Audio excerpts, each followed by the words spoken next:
दोस्तों, नागमणि एक इच्छाधारी नागिन को बहुत शक्तिशाली बना देती है।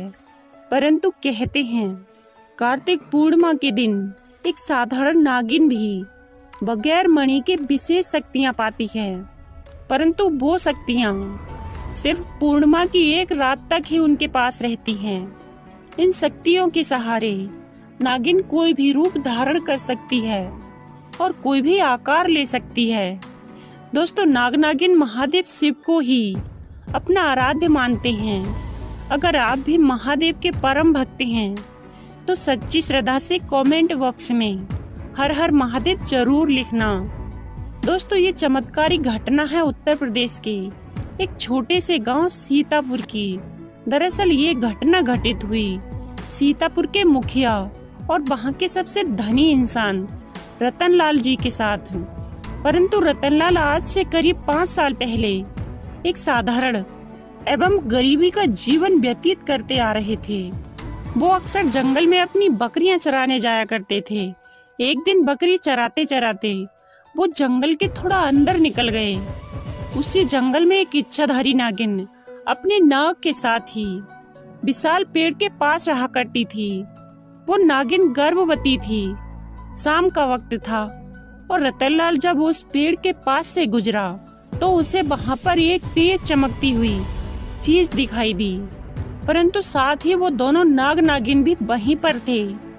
वो उन्हें देखकर थोड़ा डर गया और तुरंत वहां से जल्दी घर को निकला। परंतु उस रात उसे वो चीज जो चमक रही थी उसके बार बार ध्यान में आ रही थी। परंतु वो इतना तो समझ गया कि वो हो ना हो बहुत मूल्यवान चीज थी और सोचने लगा कि अगर वो मुझे मिल गई तो मैं भी धनवान हो जाऊंगा। परंतु सबसे बड़ी मुसीबत थी वो दोनों नागिन। अगले दिन जब वो वापस जंगल में उसी पेड़ वाले स्थान पर गया, कुछ दूरी पर खड़े होकर छिपकर उस पेड़ के पास रह रहे नागिन को देखने लगा। कुछ देर देखने के बाद उसने ध्यान दिया कि नागिन तो गर्भवती है।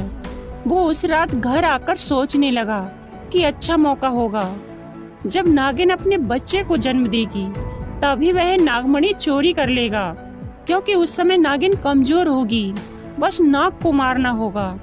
दोस्तों, कहते हैं अगर किसी नाग के मुंह की तरफ गोबर मार दिया जाए तो वो अपना होश खो बैठता है।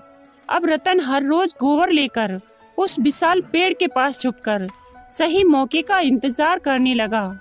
एक दिन जब वो मौका आया, जब नागिन अपने बच्चे को जन्म देने वाली थी, तभी चुपके से रतन ने नाग के मुंह पर तेजी से गोबर मारा और फिर एक बड़े पत्थर से नाग को मार डाला। फिर उसने नागिन और उसके बच्चे को भी मार डाला और उस मणि को उठाकर और जल्दी से घर की तरफ निकल पड़ा। परंतु उधर नागिन किसी तरह बच गई थी, बस बेहोश पड़ी थी।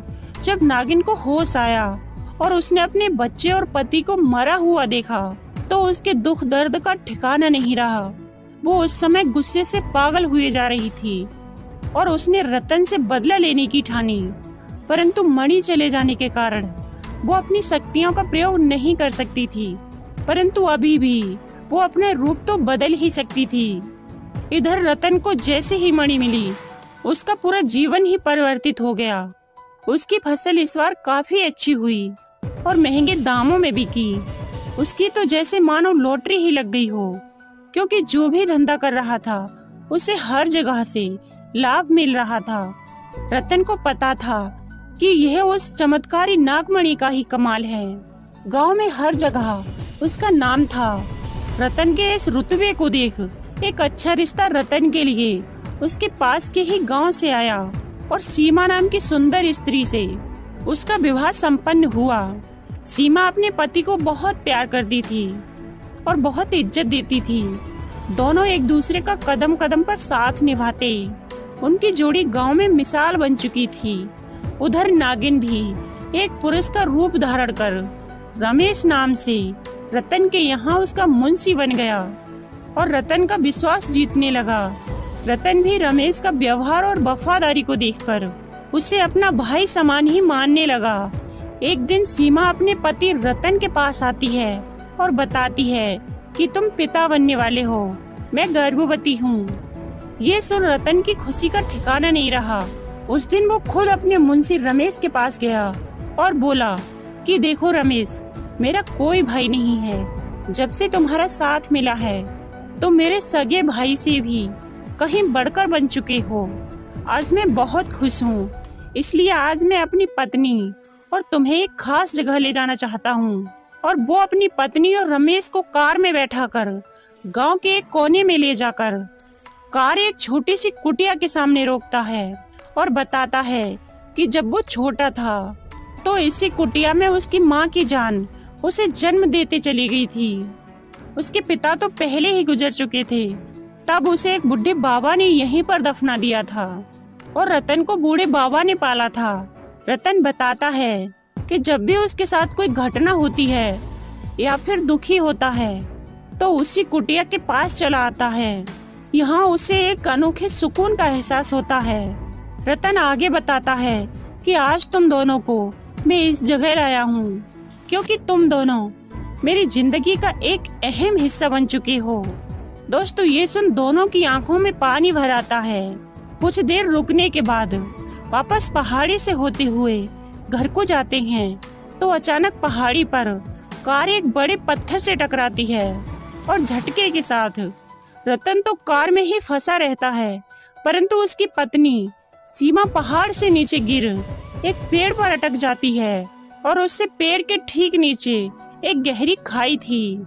और दोस्तों, वो रात कार्तिक पूर्णिमा की ही थी।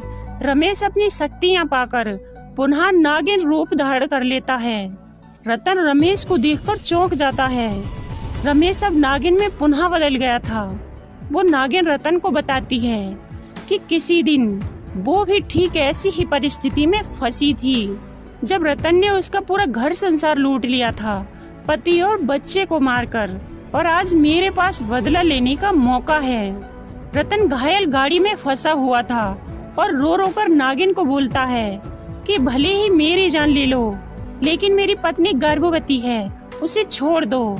परंतु तभी उस नागिन को अपनी स्थिति याद आती है कि क्या होता है जब कोई अपना छिन जाता है।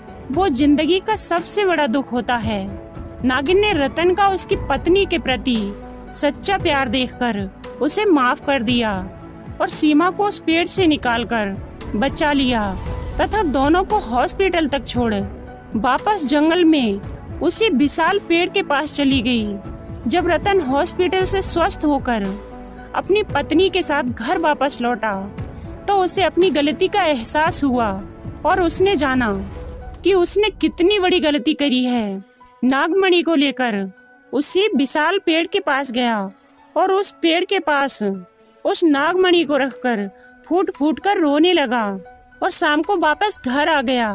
दोस्तों, कभी कभी इंसान लालच में इतनी बड़ी गलती कर बैठता है कि फिर उस गलती को कभी भी ठीक नहीं किया जा सकता और बस अंत में पछतावा ही रह जाता है।